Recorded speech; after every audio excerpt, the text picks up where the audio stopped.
আসসালামু আলাইকুম। Hello everyone, Shiuli's family থেকে আপনাদের শিউলি আপু আবারও একটা ভিডিও নিয়ে চলে আসছি। তো প্রথমে যারা ভিডিওটা দেখা শুরু করে দিয়েছেন তারা হচ্ছে একটা লাইক করে তারপরে ভিডিওটা দেখা শুরু করে দিন। আপনাদের কাছে অনেক অনেক রিকোয়েস্ট, একটা লাইক দিয়ে ভিডিওটাকে এগিয়ে নিয়ে যান। আপনাদের একটা লাইকের জন্য আরও অনেকে দেখতে পারবে ভিডিওটা। তো আজকে দেখাবো সেরকম একটা ভিডিও, আমি কোথায় গেলাম আর কেন গেলাম। তো চলুন যাওয়া যাক। প্রথমে আমার রান্নাঘরে এইখানে এই যে দেখেন গরুর মাংস। তো দাওয়াতে যেহেতু যাব, এখন তো সেহেরির জন্য কিছু না কিছু রান্না করে যেতেই হবে। তো আমি এখানে গরুর মাংস নিয়ে নিলাম।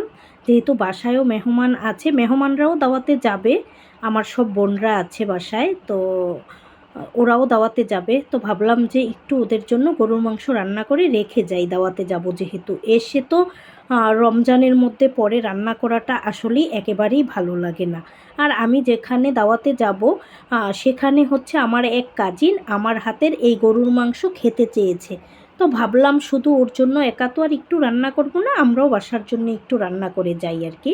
তো এক এক করে হচ্ছে সব মশলাপাতি এখানে দিয়ে দিতেছি। আর যেই কাজিন খাবে সে অনেক দিন যাবৎ আমার বাসায় খাওয়া দাওয়া তার হয় না, মানে আসা হয় না, বা আসলেও দেখা যায় খেতে চায় না বা খেয়ে আসে এরকমটা আর কি। কিন্তু দুঃখের বিষয়, আমার বাসা আর ওর বাসা খুব কাছাকাছি। ও যদি রান্না বসায় আমার এখানে ঘ্রাণ চলে আসে, আমি রান্না বসালে ওর এখানে ঘ্রাণ চলে যায়।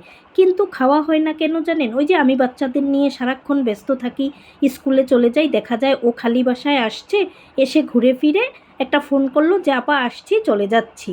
আবার মাঝে মধ্যে দেখা হয়, বলে যে না এখন খাবো না, খেয়ে আসছি, এরকমটা। তো আজকে হচ্ছে ফাইনালি খালাতো বোন হচ্ছে খালার বাসায় আসছে আর কি। তো আমাদের সবার হচ্ছে ওখানে ইফতারির দাওয়াত।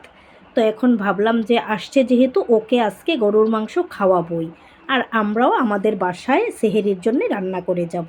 তো সেই প্রিপারেশান নিয়েই হচ্ছে রান্না বান্না। তো এই যে সব কিছু দিয়ে অল্প তেলে গরুর মাংসটা রান্না করব, এখন চুলায় বসিয়ে দিব আর কি।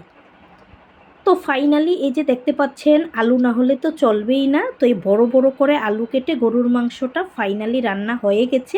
আর মাশাল্লাহ কালারটা দেখতেই পাচ্ছেন কতটা কতটা কতটা সুন্দর হয়ে গেছে। আমি বলবো না, আসলে আপনারা দেখেই বলুন যে আমার এই মাংস রান্নাটা কেমন হয়ে গেছে। তো এখন ওই যে যাবো একটু পরে। তো রান্না যেহেতু শেষ, এখন হচ্ছে দেখেন এই যে একটা চামচ নিয়ে নিলাম বড়। তো এই চামচ দিয়ে হচ্ছে ওর জন্য এই যে তরকারি বক্সে নিয়ে নিব। তো ও তো আর একা খাবে না, আরও যারা আছে তারা খাবে। আর ওখানে আরও স্পেশাল খাবার রান্না হচ্ছে, যেহেতু বড় ছেলের আবদার কি খাবে সেগুলো তার নানু কিন্তু সব কিছু রেডি করে রাখবে আর কি। তো আমি এখানে হচ্ছে এই মাংসটুকু তুলে নিতেছি। মাংসটা ওদের বাসায় গিয়েই রান্না করতাম ওদের ওখানে, কিন্তু দুঃখের বিষয় ওদের বাসায় হচ্ছে গ্যাস থাকে না আর কি। তো আমাদের এখানে যেহেতু সিলিন্ডার, রান্নাবান্নায় তেমন কষ্ট নাই, সিলিন্ডার ব্যয় হলেও আর কি। তো এজন্যই আর কি যে ওদের জন্য হচ্ছে একটা বক্সে নিয়ে নিতেছি, আর আমাদের সেহেরির জন্য থাকবে আর কি। সব বোনরা আবার রাতে সেহেরিতে খাবো আর কি। তো সেই পরিমাণই রান্না হয়েছে, একদম বেশিও না কমও না, যেন সবারই হয়ে যায়। এই যে দেখেন বক্সে নিয়ে নিলাম। তো এখন গুছিয়ে চলে যাব আর কি। ফাইনালি এই যে ছোটো খালার বাসায় চলে আসছি। আর আসতে আসতেই খুব লেটে লেটে ওই যে ছেলেরা একজন রেডি হচ্ছে, আরেকজন ঘুমাচ্ছে, আরেকজন নামাজ পড়ে বসে আছে, ওদের সাথাসাথি করতে করতেই লেট হয়ে গেছে। তারপরে একদম ইফতারির আগ মুহূর্ত। তো এইখানে হচ্ছে সব কিছু রেডি করা হয়ে গেছে। আর টেবিলে যেহেতু জায়গা হবে না, আমরা প্রায় 20-25 জনের মতো লোক, তো সব কিছু ফ্লোরে একটা চাদর বিছিয়ে নিয়ে নিলাম আর কি। তো এখানেই যে দেখেন ছোট ছেলে বসে আছে। আর এই তো দেখেন মুড়ি মাখানোর কাজটা কিন্তু আমার বড় ছেলে করতেছে আর কি। ওই কাজটা খুব ভালো করে শিখে গেছে।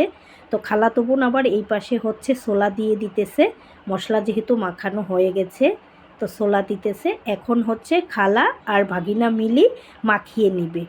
তো দেখুন দুইজন মিলে আগে মশলাটাকে মিশিয়ে নিতেছে, তারপর হচ্ছে ভাগ করে নিবে আর কি। তো এখন হচ্ছে ঘুমনি দেওয়া হচ্ছে, যেটা না হলেই ইফতারিতে জমেই না। তো এই যে ঘুমনিও দেওয়া হয়ে গেল। আর আগে থেকেই কিন্তু পেঁয়াজ কাঁচামরিচ সব কিছুই দেওয়া হয়েছিল, তারপরেও আর কি যদি আবার লাগে দিয়ে দিবে। তো খালাতো বোনও মাখাচ্ছে, ছেলেও মাখাচ্ছে, দেখতে থাকুন। তো আমার এই যে এখন হচ্ছে আবার একটু পেঁয়াজও আবার দেওয়া হয়েছে। তো আমরা যেহেতু 20-25 জনের মতো লোক, আর আমাদের এভাবে মাখিয়ে না খেলে ভালোও লাগে না, তাই 2টা ডিশে নেওয়া হয়ে গেছে। একটাতে ছেলে মাখাচ্ছে আর একটাতে বোন মাখাচ্ছে। তো আজকে এই ইফতারির আয়োজনটা কেমন হলো সবাই কমেন্ট করে জানাবেন। বেশি বেশি লাইক কমেন্ট শেয়ার দিবেন। আসসালামু আলাইকুম, আল্লাহ হাফেজ।